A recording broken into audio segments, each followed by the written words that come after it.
right, Hechos 18, 26. Vamos a arrancar con eso nuestra clase y estamos seguros que va a ser de gran bendición. Amén.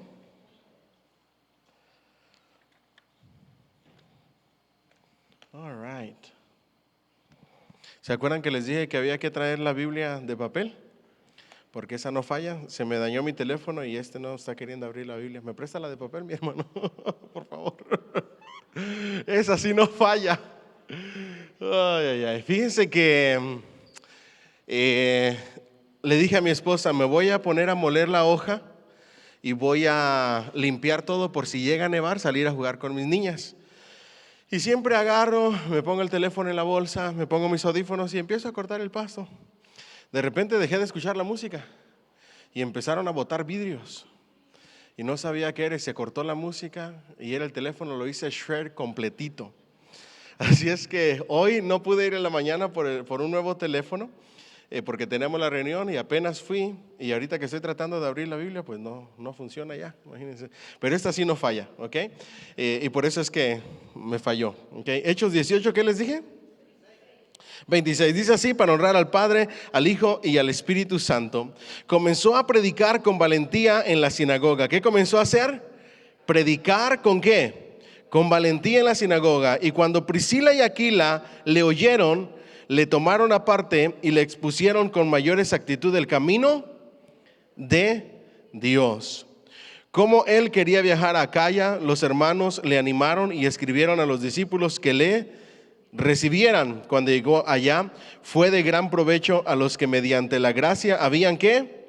Creído, pues refutaba vigorosamente a los judíos en público y demostrando por medio de las escrituras que Jesús era el Cristo. Que el Señor añada bendición a su palabra. ¿Pueden sentarse? Gracias, hermano, por favor.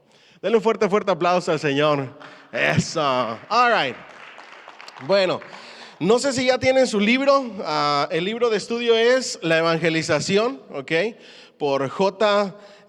Max Steele, no sé cómo se pronuncia.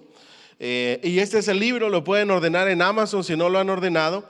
El otro libro de estudio estaba checando y no lo tienen en papel, es digital, ¿ok? Así es que lo van a tener que ordenar digital, ya sea desde la biblioteca, la librería, o lo pueden hacer download en Amazon digital, ¿ok? Los que ya tienen su libro de estudio, hoy el tema es bien importante y estamos en la página 25. Pero quiero comenzar relatando una historia que habla el autor y dice que él fue con su amigo John por allá por los años 70, durante los primeros meses cuando él se había convertido y los primeros meses de su primer año en la universidad. Trajo a un amigo y compañero de la habitación llamado John. Un domingo, no mucho tiempo después, decidimos asistir a la gran iglesia bautista del centro de Memphis. Y esto sucedió en Memphis, ¿ok? Entonces, le habla a este amigo que vivía en el mismo dormitorio que con él. El amigo de él acepta a Cristo, se entrega a Jesús por la predicación del evangelio del escritor. Y luego dice que deciden visitar a una iglesia. Pero en los años 70 la manera de vestir era un poquito diferente porque es la época de la libertad, de los hippies y de todo eso, ¿verdad que sí? Entonces resulta de que llegaron a esa iglesia, una iglesia que tenía programa de televisión y todo. Entonces el pastor hace el llamado en medio de las luces, en medio del escenario, en medio de las cámaras, y se levantan unos sugieres como para animar a que la gente se levante también. No porque iban a entregar su vida a Cristo, sino simplemente para que otros se levantaran, para animarlos y estimularlos. Esa era la táctica de la iglesia. Y resulta de que él dice, ¿será que me pongo de pie? Y le dice a su amigo, quien le predicó, sí, ponte de pie, hazlo público, etcétera. Pasan al frente solos por ese pasillo y le pregunta el predicador que qué les traía al altar. Entonces le dice el escritor del libro que estaba vestido como en aquella época. Y le dice que ya su amigo se había entregado a Cristo, pero que quería hacer pública su fe. Y dice que su amigo se vestía un poco más conservador. Entonces le dice, ok, me parece bien. ¿Y a ti qué te trajo? Y le dice, no, yo ya soy cristiano. Y dice, ¿ya eres cristiano? Ah, ¿y te gustaría reconciliarte con el Señor? No le creía que era un cristiano entregado por cómo se veía. Al final cuenta la historia de que apuntando a la cámara de televisión dijo, estas dos personas se quieren entregar su vida a Cristo, aun cuando no era así, ni se iba a reconciliar, ni mucho menos. Y así lo hicieron. Entonces él llama y pregunta, ¿qué es realmente el evangelismo? ¿Es levantar la mano en una iglesia, pasar por un pasillo y hacer una oración de fe? ¿O qué realmente involucra el evangelismo? Porque lo que sí es cierto que dice es que muchas de las manos que se levantan no perseveran. ¿Ok? Y ese es un problema. ¿Por qué? Está bien que muchos hayamos venido con un llamado al altar y está bien hacer llamados al altar, pero es el primer paso. Nosotros hace un tiempecito atrás teníamos perdido el siguiente paso de que cuando una persona entregaba su vida a Cristo, tenía que tener un seguimiento. Entonces, cuando llegó el pastor Miguel a ayudarnos, él se encargó se encargó de los nuevos creyentes. Y ahora lo que hacemos es ya tener cubierto todo. Le decimos a las personas, si tú tomaste esa decisión en el llamado al altar, nos encantaría darte seguimiento, guiarte en tus primeros pasos, enseñarte la palabra de Dios, enseñarte lo que has decidido, la decisión que has tomado y qué significa caminar con Cristo. Si las personas nos dan la oportunidad, entonces seguimos con el siguiente paso, que es enseñarle la palabra en el discipulado de nuevos creyentes, y luego pasan a la clase 101 con más discipulado, etcétera. Entonces, ¿pero qué es realmente el evangelismo? ¿Qué es la evangelización? Reconocer que Dios es soberano y puede hacer lo que Él quiera para traer a las personas a sí mismo. En la página 26, no hay ninguna fórmula que dicte cómo Dios debe obrar en la evangelización, ¿cierto que no? Él hace como Él quiere, como a Él le place. Pero lo importante es que las personas que vienen a los pies de Cristo tengan frutos dignos de arrepentimiento y comiencen a seguir ¿a quién? A Jesús. La Escritura dice que cuando Pedro predicó, muchos se convertían, eran salvos, se bautizaban y luego comenzaban a perseverar. ¿Y qué dice? Perseveraban en la doctrina, la enseñanza de los apóstoles, en el compañerismo, en el partimiento del pan y en las oraciones, ¿verdad que sí? Cuando Felipe el evangelista predicaba, dice la palabra de Dios que la gente se convertía, se bautizaba y perseveraban, daban frutos dignos de arrepentimiento. Eran tantos los frutos que ahora, si antes adoraban al César y le rendían adoración como si fuera Dios, ahora ya no lo hacían. Y por eso eran perseguidos. En la persecución se distinguía si una persona era un cristiano genuino y verdadero o no. Porque Pablo decía, nadie quien llame maldito al Señor Jesús le ha recibido como Señor y Salvador y el Espíritu de Dios está en él. Nadie le puede decir de esa manera. ¿Por qué? Porque les obligaban a negar su fe y a maldecir a Jesús y adorar al César como si fuera Dios. Entonces ahí la palabra clave, diga conmigo, frutos, pero con más ganas, dignos de arrepentimiento, ¿ok?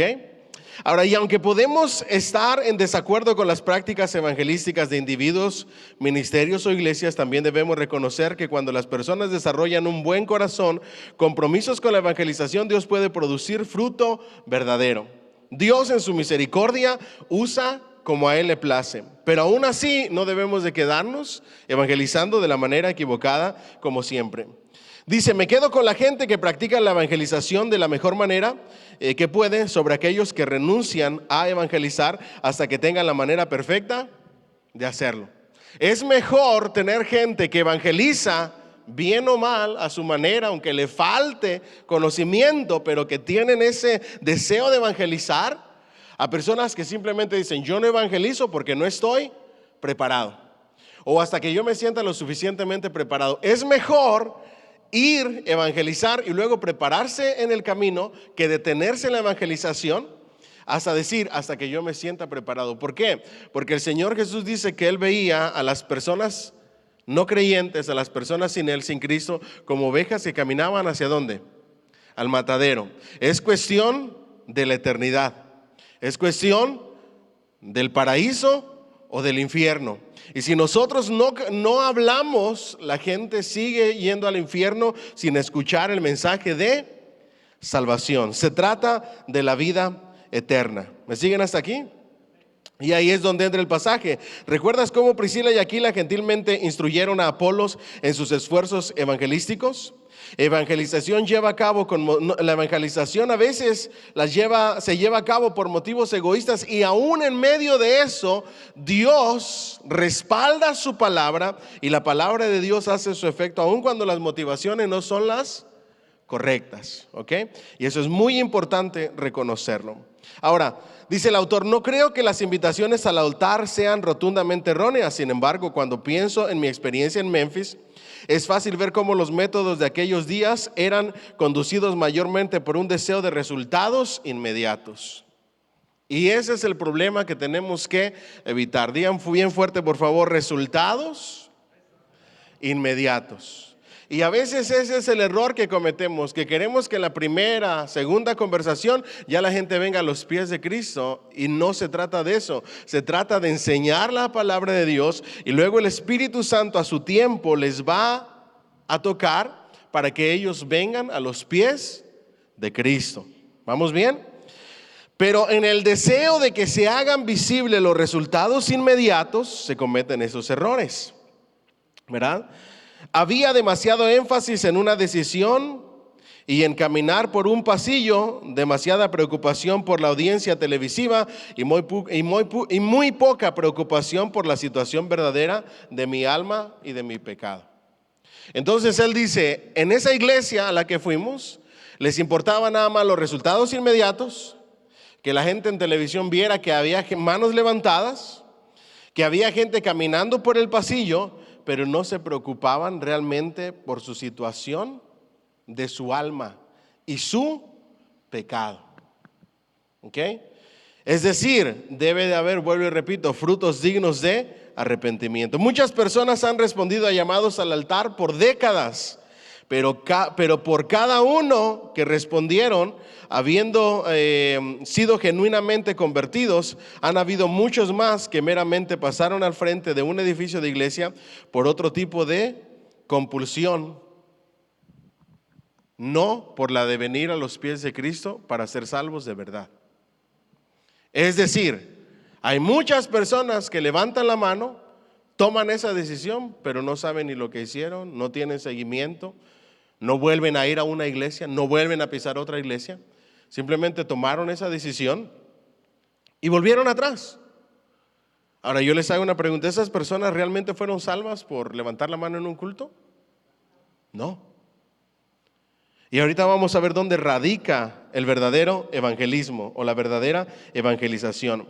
Cuando nos proponemos evangelizar, debemos comenzar con fundamentos bíblicos. Debemos considerar estos fundamentos para que moldeen, guarden e informen nuestra manera de compartir nuestra fe, en lugar de empezar buscando una forma de obtener resultados de máximo impacto.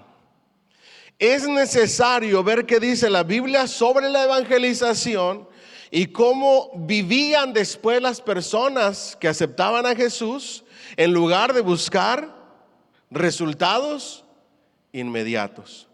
La gente que se entregaba por miles en la iglesia primitiva, después de que se entregaban a Cristo, ellos perseveraban y estaban dispuestos a entregar su vida por ese Cristo que habían conocido. Ahora, ¿quién ustedes creen que es capaz de entregar su vida por ese Cristo del quien alguien les predicó?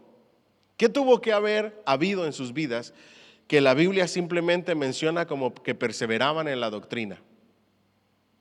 Tuvo que haber habido enseñanza. ¿Me siguen hasta aquí? Digan conmigo, por favor, enseñanza. Y al ellos conocer la Biblia, conocer la palabra de Dios, conocer a Cristo, toda la historia que tenemos de la iglesia, vemos personas que entendieron lo que significaba seguir a Cristo. Tristemente, lo que a menudo dirige nuestras prácticas evangelísticas es el mundo. Quizá el mundo de los negocios o la sección de autoayuda de la librería. Y comenzamos a ver a la iglesia y a tratar la iglesia como si fuera un negocio, con estrategias de negocio o con estrategias de autoayuda, más que la Escritura.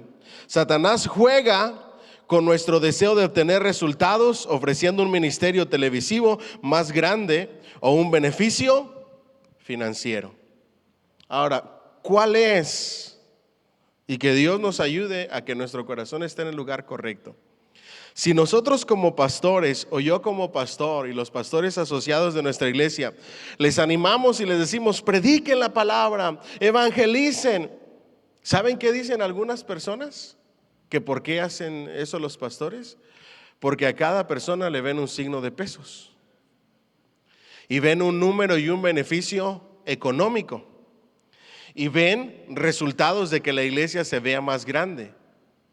Y eso, querramos o no, Satanás puede sembrarlo en el corazón de los pastores, y en lugar de ver por las almas y la compasión por las almas, la compasión y el amor por las almas para evitar que se vayan al infierno, el cumplir la gran comisión de ir y predicar el evangelio puede ser cambiado y trastornado para decir, necesito más gente para pagar los biles. Entonces el enfoque ya está en otra cosa y no en las almas. Que el Señor nos libre en caer en esa tentación. En nuestra iglesia, se los digo de corazón, nuestro interés, primero que nada, es obedecer a Cristo. Su última voluntad. Él dijo, vayan y prediquen, ¿qué?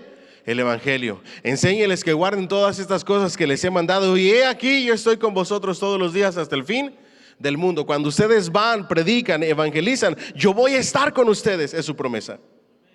Número 2, por amor y compasión a los no creyentes, a los que caminan rumbo al infierno. No queremos que nuestros familiares y amigos o vecinos o gente conocida se vaya al infierno, y por eso les predicamos al Cristo crucificado y resucitado. Nuestro interés es ver vidas cambiadas y transformadas y salvadas por el poder de la palabra de Dios.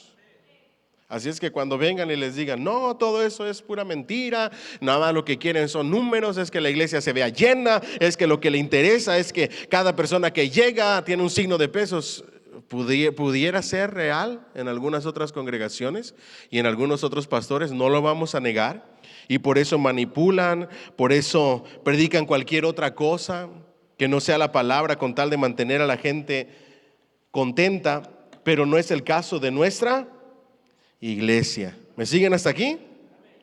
En todo eso las personas cambian los principios bíblicos por deseos mundanos, y nuestras prácticas evangelísticas entonces comienzan a torcerse, dice el escritor.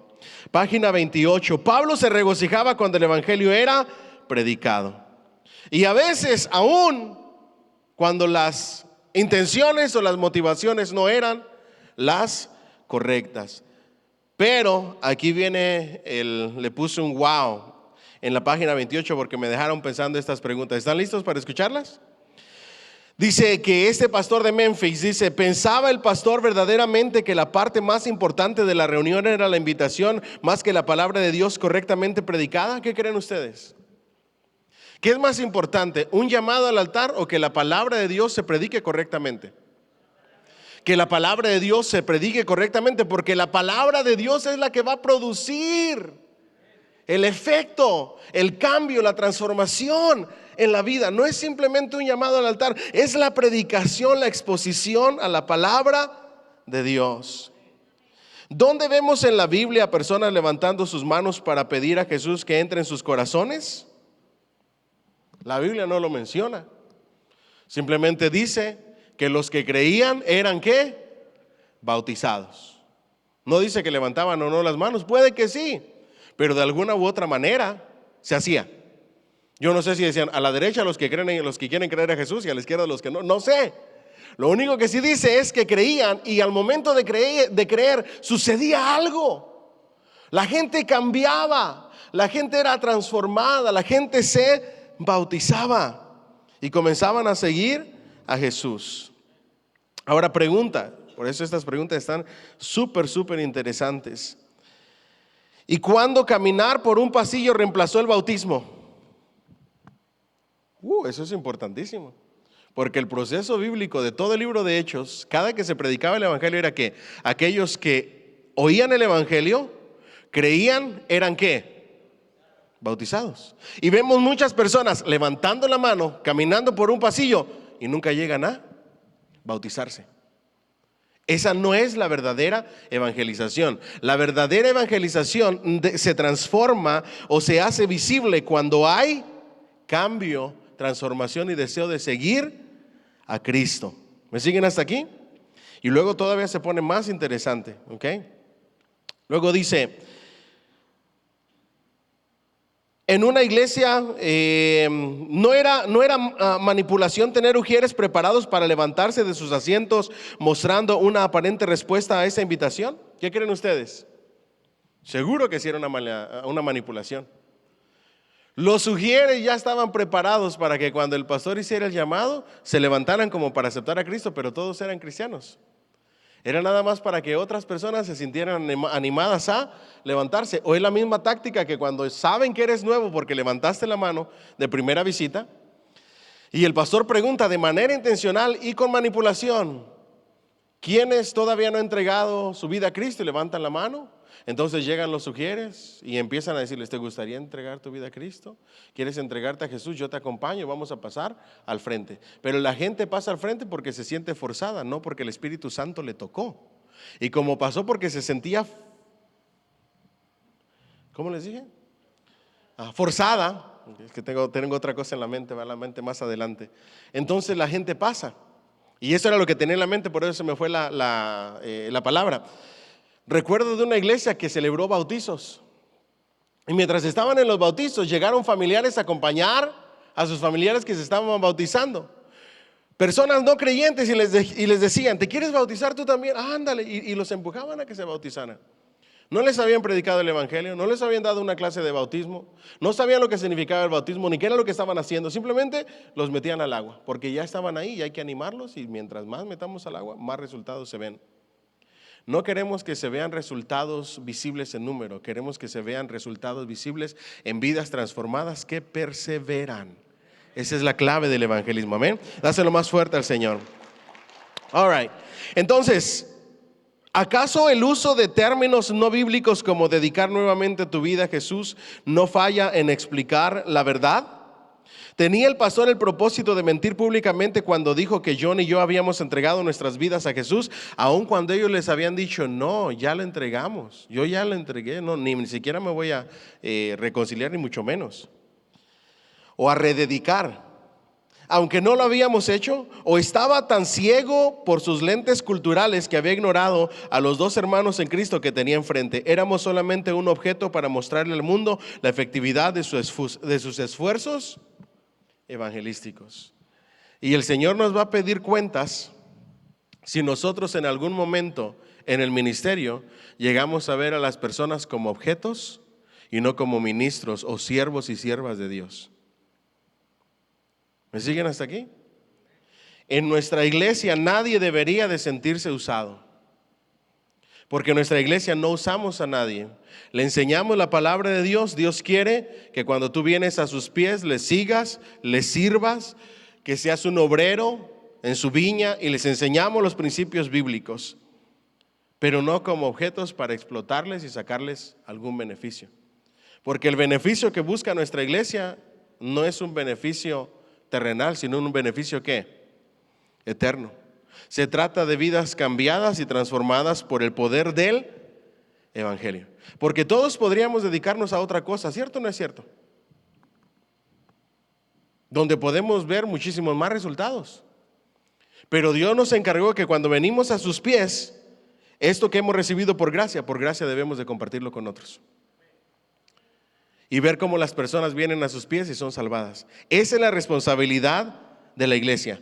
Evitar que las personas vayan al infierno. Eso es lo que hace una iglesia que sea una iglesia peligrosa para el reino de las tinieblas. ¿Me siguen hasta aquí?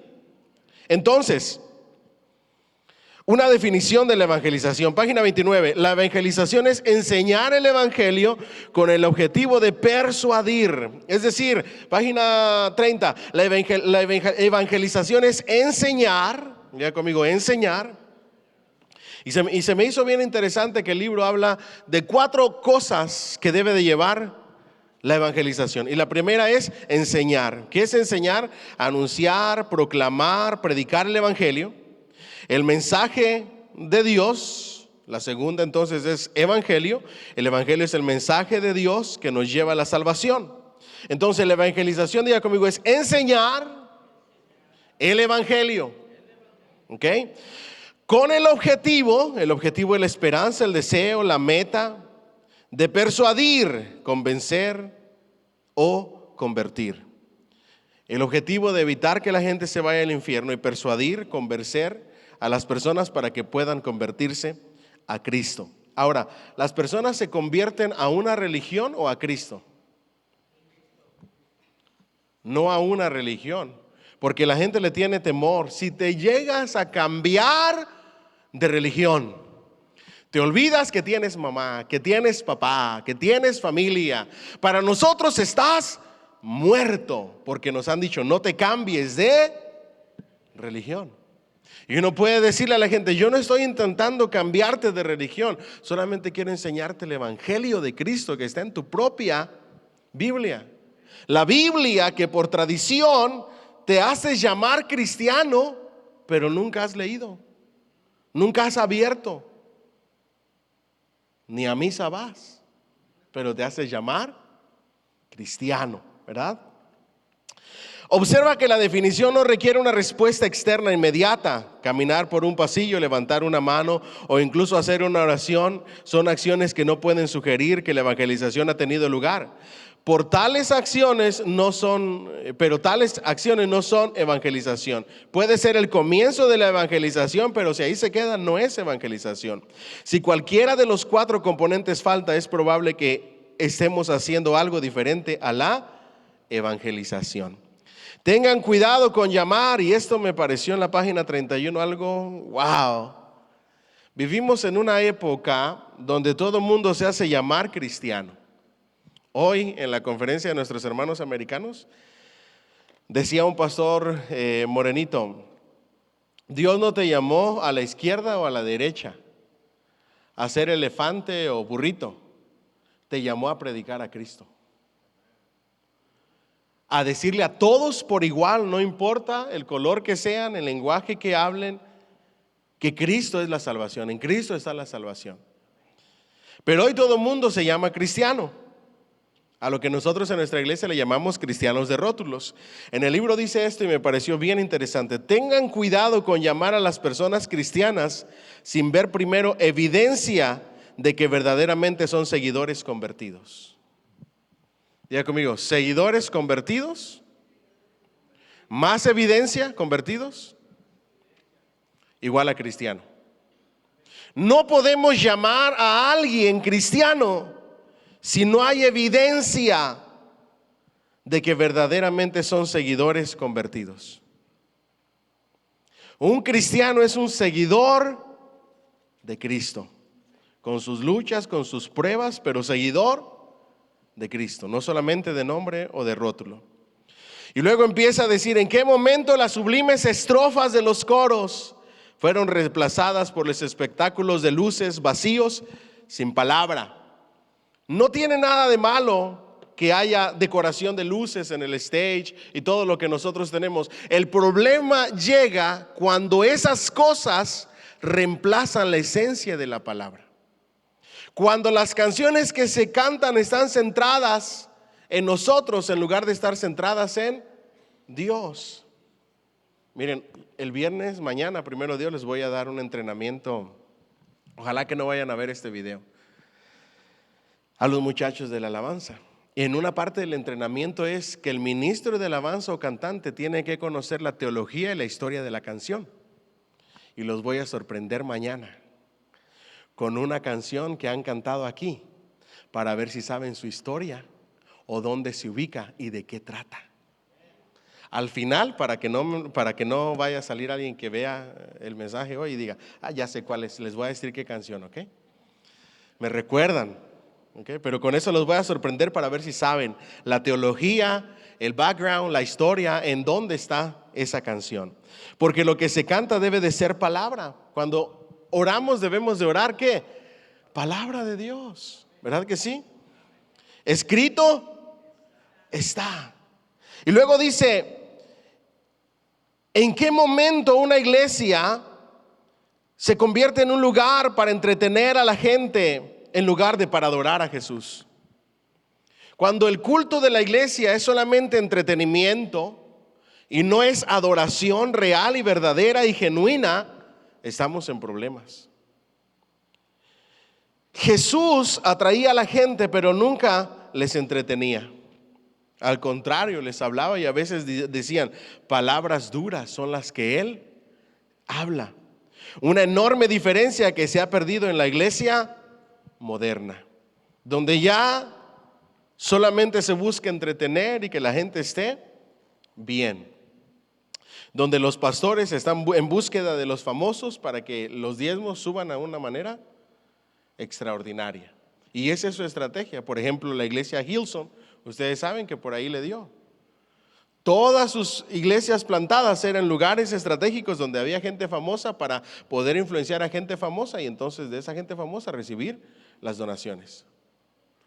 El interés no estaba en las almas, estaba en entretener. ¿Me siguen hasta aquí? La solución es fijar en nuestras mentes y corazones los principios bíblicos de una evangelización centrada en el Evangelio. Así que amplifiquemos. Vamos a ver cada uno de los principios que se encierran en la verdadera evangelización. Diga conmigo: enseñar, evangelio, objetivo y persuadir. Si están en sus libros, vamos a la página 33. Número 1, enseñar. Eso debe de ir en el evangelio, en la predicación del evangelio. En primer lugar, no hay evangelización sin palabras. Cada que tú vas a evangelizar, tienes que utilizar las palabras, ¿verdad que sí? Los seres humanos no podemos encontrar un camino de salvación por nuestra propia cuenta. Por tanto, la salvación debe de ser revelada a nosotros por Dios a través de sus palabras. La enseñanza también es el patrón que vemos en la Biblia. La Biblia es un libro de enseñanza. Dice la palabra que toda la escritura es útil e inspirada por Dios. ¿Y útil para qué? ¿Para qué? Para enseñar, para instruir. La Biblia es un libro de enseñanza. Desde Génesis hasta Apocalipsis, la Biblia nos enseña. Y la Biblia nos dice que enseñemos a otros, a nuestros niños, a nuestro prójimo, a los extranjeros que viven entre nosotros, a las mujeres de más edad. Se les instruye a enseñar a las más jóvenes. Todo en la iglesia, gran parte de lo que la iglesia hace es enseñar. ¿Qué hace el ministerio de hombres de nuestra iglesia? Enseñar a hombres. ¿Qué hace el ministerio de mujeres? Enseñar y equipar a las mujeres para que ellas a su vez enseñen a las más jóvenes. ¿Qué hace el ministerio de niños? Enseñar la palabra de Dios a los niños. ¿Qué hace el ministerio de preteens? Enseñar la palabra de Dios de acuerdo a la edad de los preteens. ¿Qué hace el ministerio de jóvenes? Enseñar a los jóvenes la palabra de Dios. ¿Qué hace la forja? Enseñar a los jóvenes. Toda la escritura se diseñó y se formó ¿para qué? Para enseñar. ¿Qué hacía nuestro Señor Jesús con la palabra? ¿Qué hacían los apóstoles con la palabra? ¿Qué hacían los discípulos con la palabra? ¿De qué se trataban los viajes misioneros? ¿De qué? De enseñar la palabra de Dios, predicar la palabra de Dios, proclamar la palabra de Dios. Lo interesante es que en cada caso el primer acto de compasión de Jesús fue enseñar. Hizo milagros, alimentó a las personas, les ayudó. Pero lo interesante cuando tú ves a nuestro Señor Jesucristo, el primer acto de compasión que Él hacía era enseñar. De hecho, la gente lo seguía por sus enseñanzas. Y luego de que enseñaba, suplía sus necesidades, les sanaba, les alimentaba, hacía milagros. Pero lo primero que Él llegaba a hacer era ¿qué? Enseñar. ¿Qué estaba haciendo el Señor Jesús en el Sermón del Monte? Cuando le pidió esa barca a esos pescadores, ¿para qué la quería? Para enseñar. Porque era tanta la multitud que se reunía para escuchar sus enseñanzas que se subía a la barca para poder predicar. Cuando estaba hablando esas parábolas del sembrador, ¿qué estaba haciendo? Enseñando. El ministerio de Jesús fue enseñanza, predicación. ¿Cuál es nuestro ministerio? Enseñar. ¿Cuál fue el ministerio de Pablo? Enseñar la palabra de Dios. El método evangelístico de Pablo fue primeramente un método de enseñanza. No todos podemos ser predicadores, pero todos podemos enseñar el evangelio cuando tengamos la oportunidad. A menudo me pregunto si más gente viene a la fe durante el almuerzo cuando alguien le pregunta ¿qué te pareció el sermón de hoy? Que durante el mismo sermón. Eso es bien interesante. No todos estamos llamados a predicar desde un púlpito. ¿Verdad que no? Hay gente que Dios le dio ese llamado y le dio esa habilidad y la gente no se duerme por alguna razón, le interesa lo que el predicador tiene que decir porque es un llamado. Y a los que se quieran dormir le decimos dile al que está a tu lado, y ya cuando le dice al que está a tu lado los despierta. Esas son tácticas del predicador, ¿verdad? No crean que es nada más por dile al que está a tu lado para utilizar una muletilla. El predicador cuando dice dile al que está a tu lado es porque ya ve que alguien anda así y le dice al que está al lado, ya como que reacciona, ¿ok? Entonces, y cuando se nos duermen, pues buscamos tácticas, darle un pellizconcito a la persona que está a tu lado. ¿Cuántos pueden decir amén y darle un fuerte aplauso al Señor y ya se despierta la gente? La predicación no es para todos, pero la enseñanza sí es para todos. Enseñar el evangelio sí es para todos. ¿Dónde entra la enseñanza? Cuando tú sales, invitaste a unos amigos a la iglesia, salieron a comer después de la iglesia y les preguntas, ¿y qué te pareció el culto? ¿Qué te pareció la predicación? Y empiezan a compartir y esa conversación se extiende y tú comienzas a enseñar y enseñar y enseñar. Y se logró más en una conversación de almuerzo después de la iglesia que el mismo logro de una predicación de 50, 60 minutos. Las conversaciones llenas de palabra y de enseñanza son las que traen mayormente a las personas a los pies de Cristo. ¿Cuántos se convirtieron aquí por causa de una enseñanza? Levante la mano. Yo me convertí a Cristo por estudios bíblicos en la casa.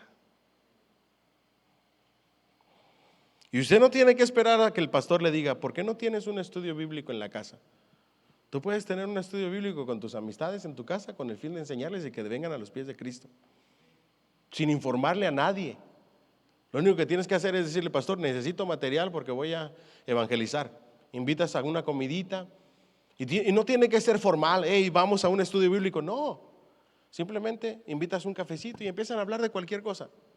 Pero siempre busca la manera de que la conversación caiga ¿a qué? A la fe. Y cae a la fe y ahí empiezas. Ahora, hay ocasiones en que sí les puedes decir a las personas, ¿te gustaría que nos reuniéramos para estudiar la Biblia juntos? Que eso lo dice aquí el escritor. Vamos adelante, ¿ok? Luego dice, pregúntate a ti mismo, ¿estoy viviendo una vida de fe en la obra de Cristo? ¿Estoy mostrando la gracia del evangelio a los que me rodean? ¿Perdono sacrificialmente a quienes me han hecho daño? Si no sabes cómo enseñar el evangelio, quizá no lo entiendas verdaderamente. Si no lo has aplicado en tu vida, no vas a poder entenderlo. Y si no lo entiendes, quizá no seas un verdadero cristiano. Porque si no te ha transformado a ti, ¿cómo esperas que transforme a otros? Recuerda que el evangelio debe de ser enseñado antes de que alguien pueda llegar a ser cristiano. En el transcurso de los años, miren lo interesante, cuando he guiado a personas a Cristo ha sido generalmente debido a que un no cristiano estuvo dispuesto a estudiar las escrituras conmigo. Y esa debería de ser una táctica clave. ¿Te gustaría que nos reuniéramos para estudiar las escrituras juntos? Y a través de la exposición con la palabra, la gente va a terminar viniendo a los pies de Cristo. Yo no sé si ustedes sabían, y todavía sigue sucediendo, dentro de la iglesia tradicional, que ustedes saben cuál es, no me gusta mencionar nombres para que nadie se sienta señalado, Pero dentro de la iglesia tradicional hay un grupo de hermanos que se llaman carismáticos. ¿Ok? Y los carismáticos ya aceptan a Jesús como Señor y Salvador, ya leen la Biblia, ya oran, ya cantan, ya viven una vida transformada. Y la mayoría de ellos, después de ser carismáticos, ¿en qué se convierten? En cristianos evangélicos. Porque ya agarraron ese camino. De hecho, hay predicadores de la religión tradicional que ya empiezan a predicar la Biblia y la verdad. Y les empiezan a decir en su cara a las personas, y empiezan a hacer videos que llegan a miles de personas. Si tú eres guadalupano de hueso colorado, déjame decirte que esa es una enseñanza falsa. La única virgen que fue el instrumento de Dios para que Jesús naciera se llama María. Y así se los dicen. Después quieren lincharlos entre ellos mismos, ¿verdad? Pero ya empiezan a predicar ¿qué? La verdad de la palabra. Pero cuando la gente tiene esa inquietud y la empiezas a animar para que asista a estudios bíblicos en tu casa, en un café, en cualquier lugar, la gente va a venir a los pies de Cristo. ¿Tarde qué? Temprano. ¿Por causa de qué? De la enseñanza del Evangelio. Ahora, ¿es malo ir y repartir tratados? No, lo vamos a hacer. ¿Es malo tocar de puerta en puerta y orar por las personas? No, es el primer paso para entablar una relación con las personas. Pero la meta es que las personas no creyentes nos den la posibilidad de estudiar la Biblia juntos.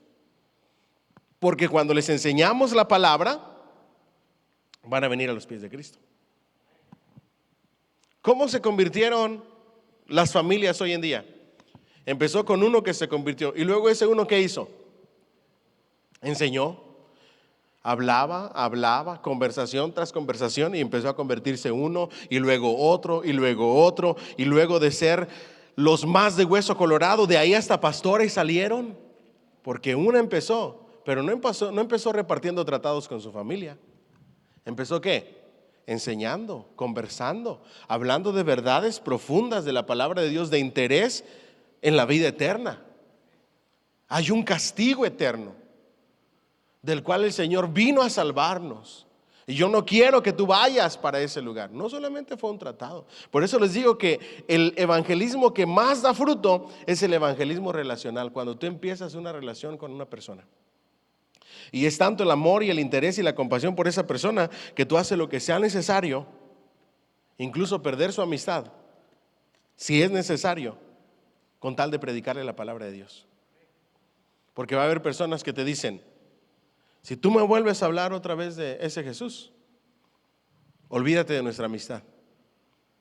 Y tú terminas esa amistad diciéndole: Cristo te ama y murió por ti, y Él no quiere que tú vayas por la eternidad al infierno.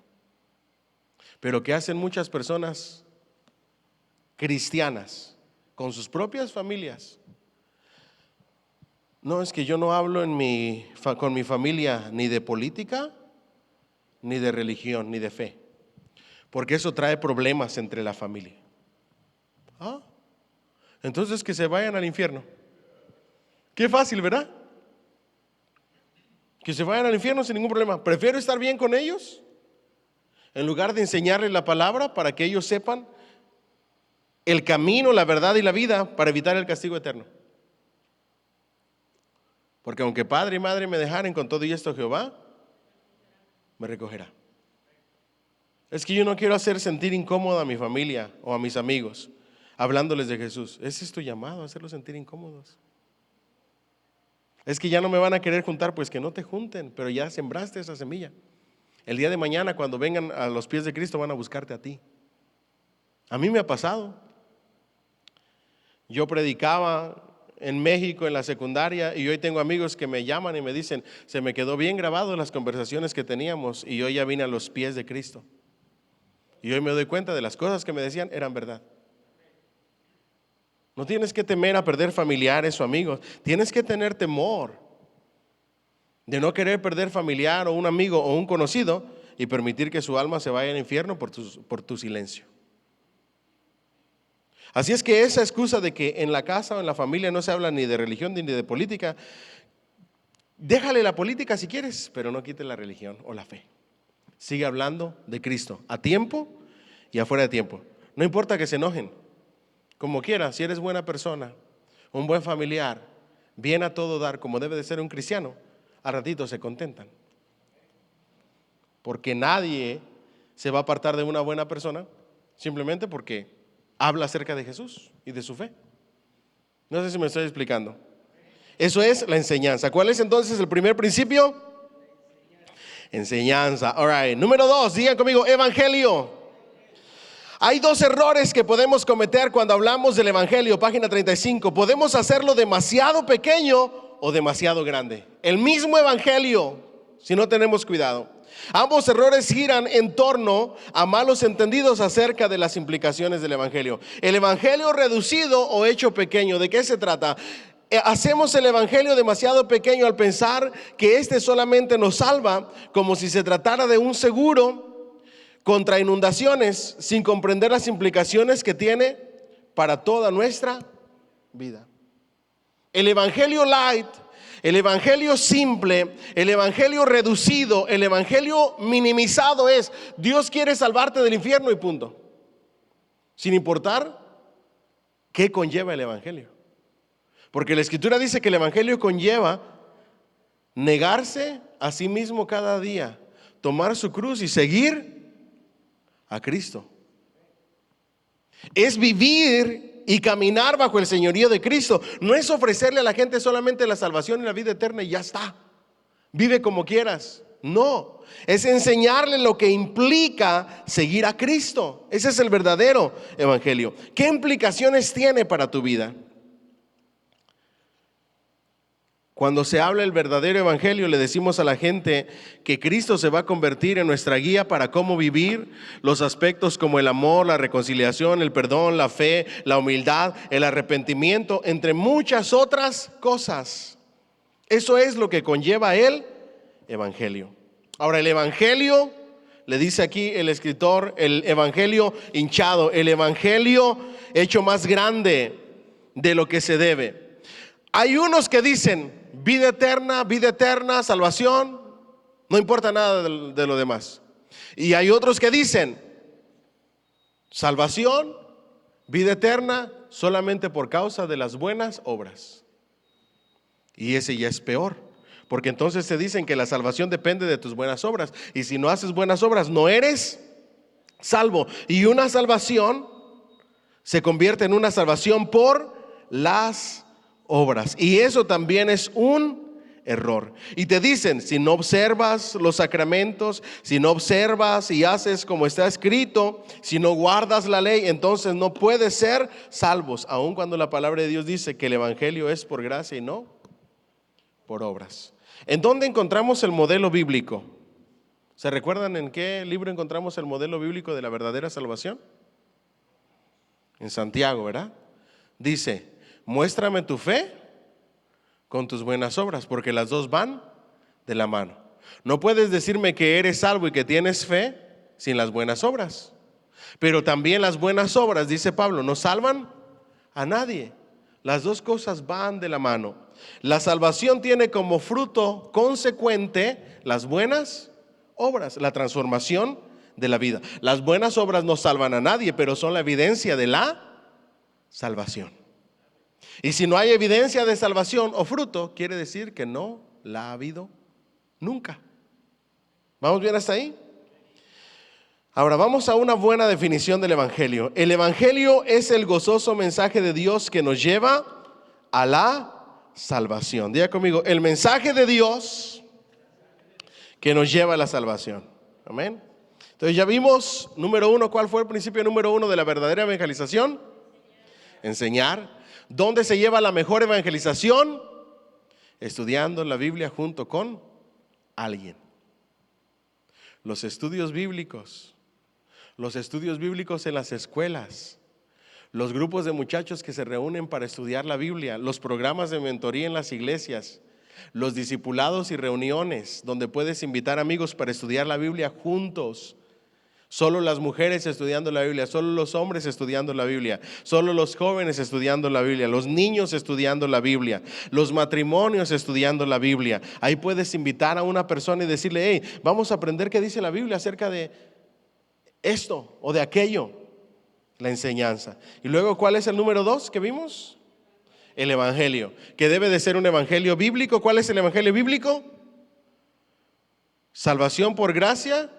¿Y el fruto son qué? Las buenas obras. No lo podemos minimizar a solamente paraíso, sin saber qué es lo que conlleva eso, o hacerlo demasiado duro y decir: tu salvación es por tus buenas obras, porque si no haces buenas obras te vas al infierno, como si la salvación dependiera de nosotros, ¿ok?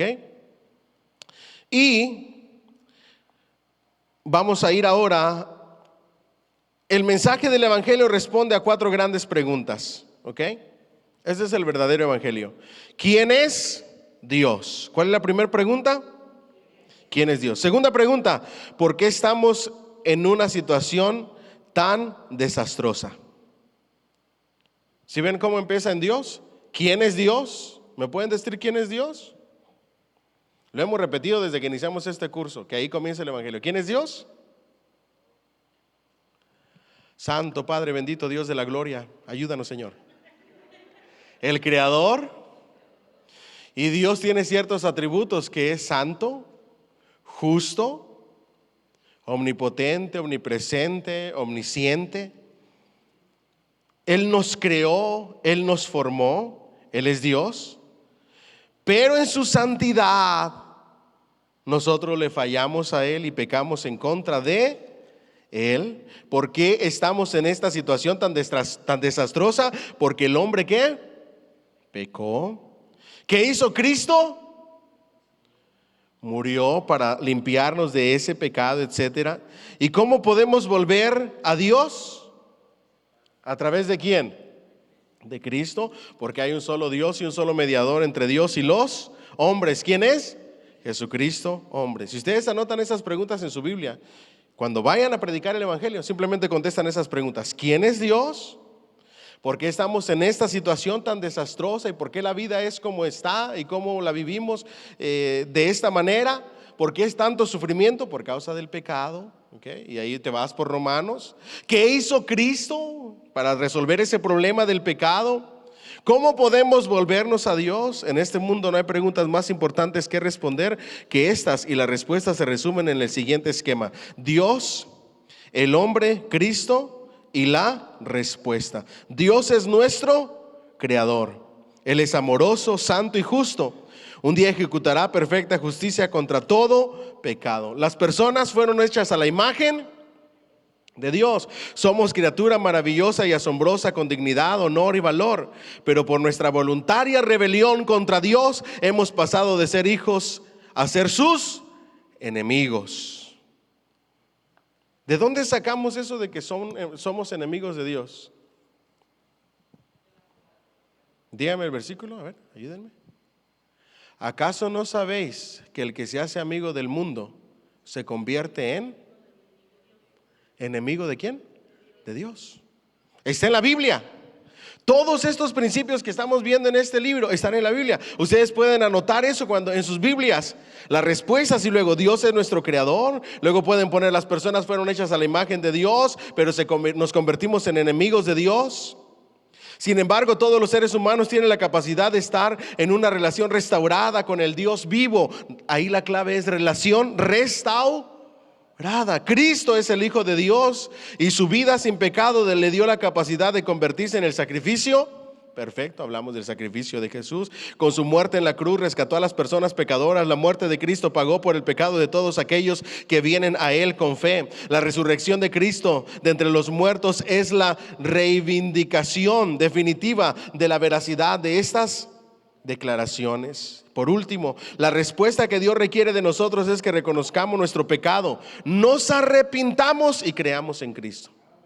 ¿Cuál es el llamado a la salvación? Diga conmigo: reconocer el pecado,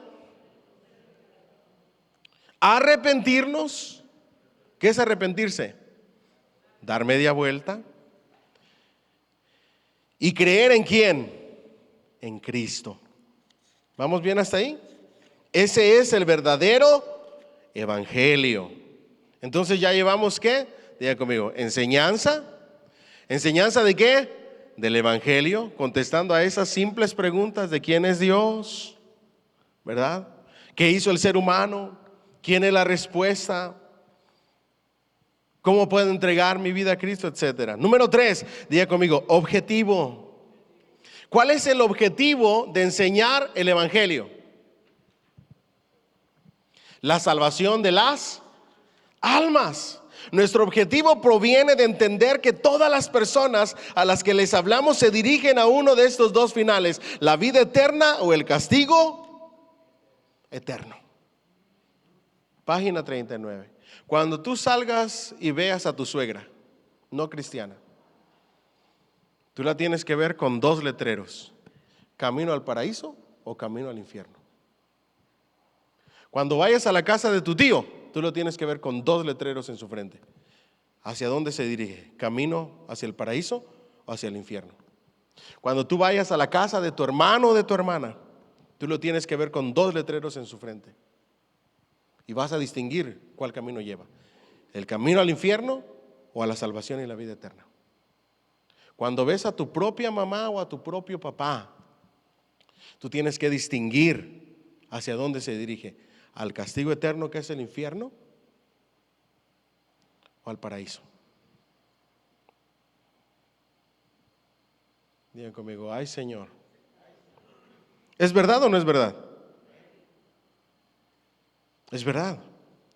Eso es el objetivo y eso es lo que nos motiva a predicar. ¿Qué? No queriendo que ninguno perezca en el infierno, sino que vengan al ¿qué? Dice la palabra de Dios. Hay muchos que dicen, es que Jesucristo ya tardó y su venida.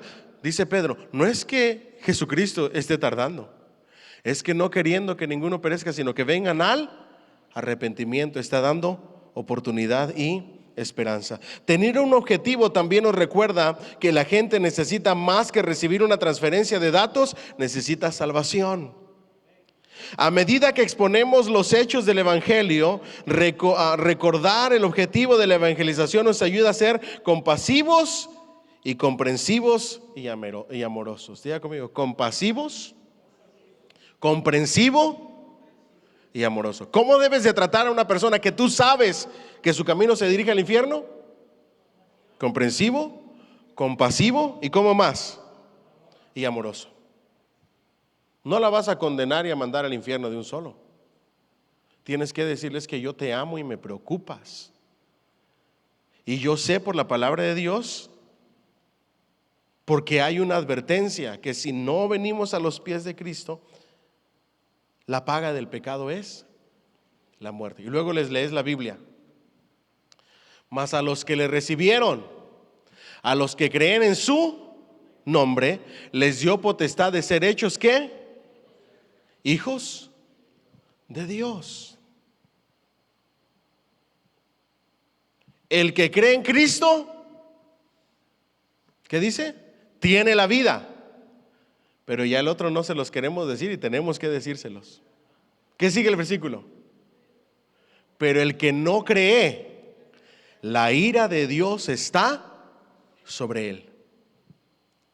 Eso es fuerte. El que cree en Cristo tiene la vida, pero el que no cree, la ira de Dios está sobre él. ¿Y qué significa ira de Dios sobre él?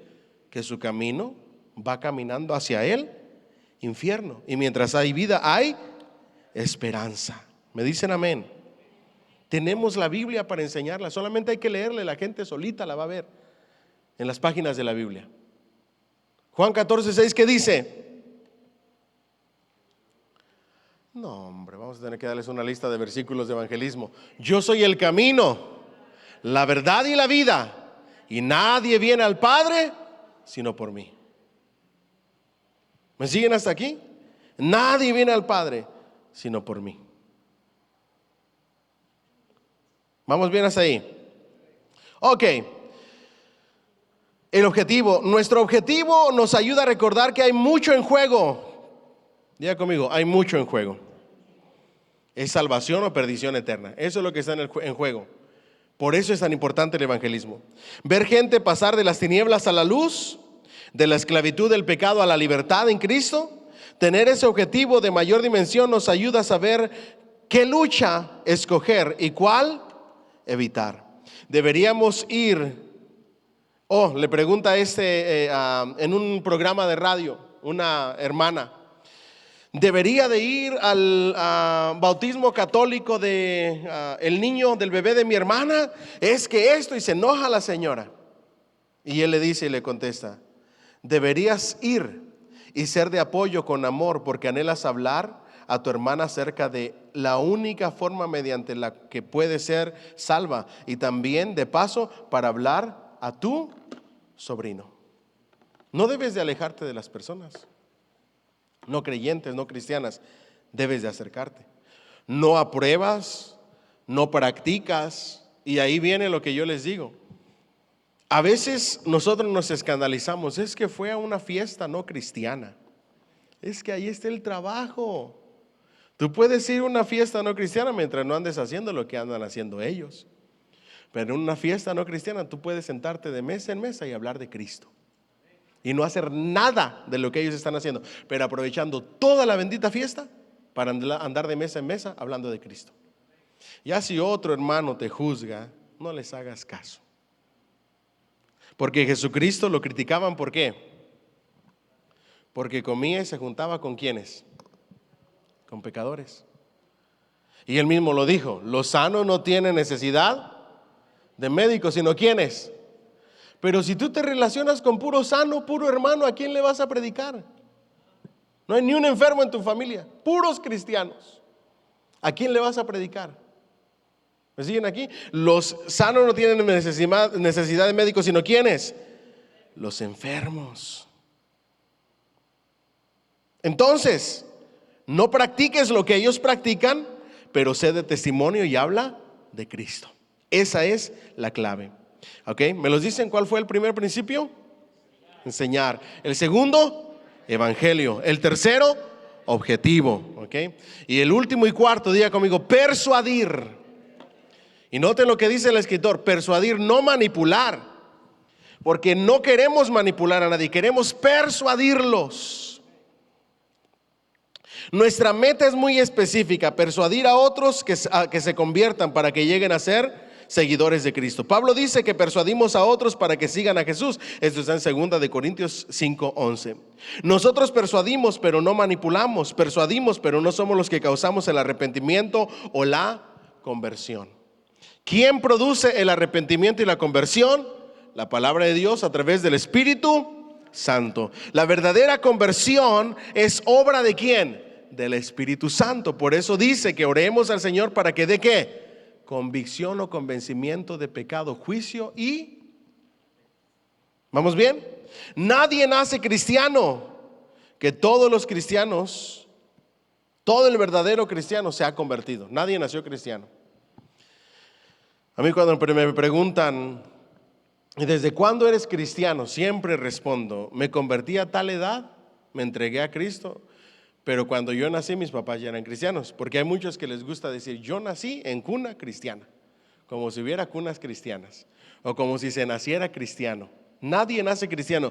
Todos nosotros en determinado momento de nuestra vida nos tuvimos que haber convertido. La Biblia enseña claramente que la conversión no es una función automática de la religión de los padres, de la iglesia a la que estamos afiliados o de lo que dice el pasaporte. La conversión no se basa en los logros académicos, aunque estos procedan de una institución religiosa. La conversión proviene de una fe en Jesús verdadera, consciente y genuina. ¿De dónde viene la verdadera conversión? Diga conmigo, de una fe en Jesús. ¿Y cómo es esa fe? Verdadera, consciente y genuina. ¿Lo pueden repetir conmigo, por favor? Fe verdadera, consciente y genuina. La gente está consciente de lo que está haciendo y su fe es genuina, no por sacar algún beneficio. La conversión proviene de una fe en Jesús verdadera, consciente y genuina. Pero de la misma manera que no podemos producir la conversión, tampoco podemos producir una fe genuina. Ese es territorio también del Espíritu Santo. Y cierra el escritor con esto. Fuego en la sinagoga. Dice que fue a una clase y de repente sonó la alarma de incendios. Y nadie le prestó atención.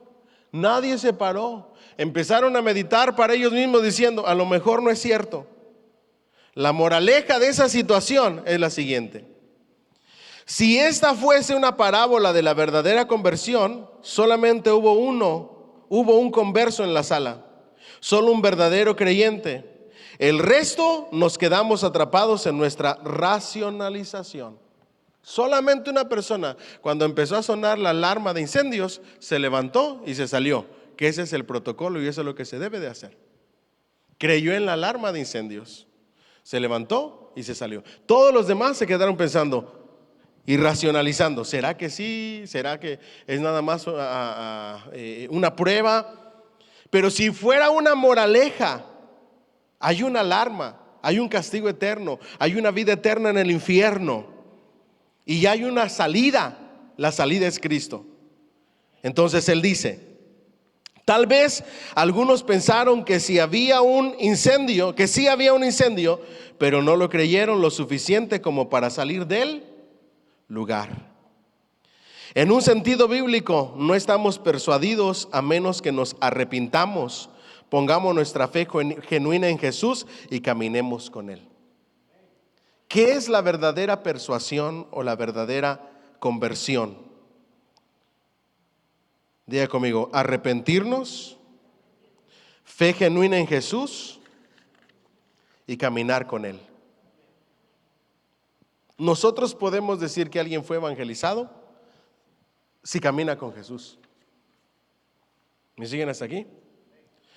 La evangelización es enseñar el evangelio, el mensaje de Dios que nos lleva a la salvación con el objetivo de persuadir. Si una iglesia no entiende lo que es la evangelización bíblica, esa iglesia se verá mermada con el paso del tiempo. Si no practicamos una evangelización saludable, las piezas del dominó comenzarán a caer. Ya conmigo, ¿cuál fue el primer principio de la verdadera evangelización? Nuestra iglesia enseñamos a los nuevos creyentes que nos dan la oportunidad. Tampoco podemos obligar. Luego, ¿cuál fue el segundo? El evangelio. En nuestra iglesia se predica el evangelio.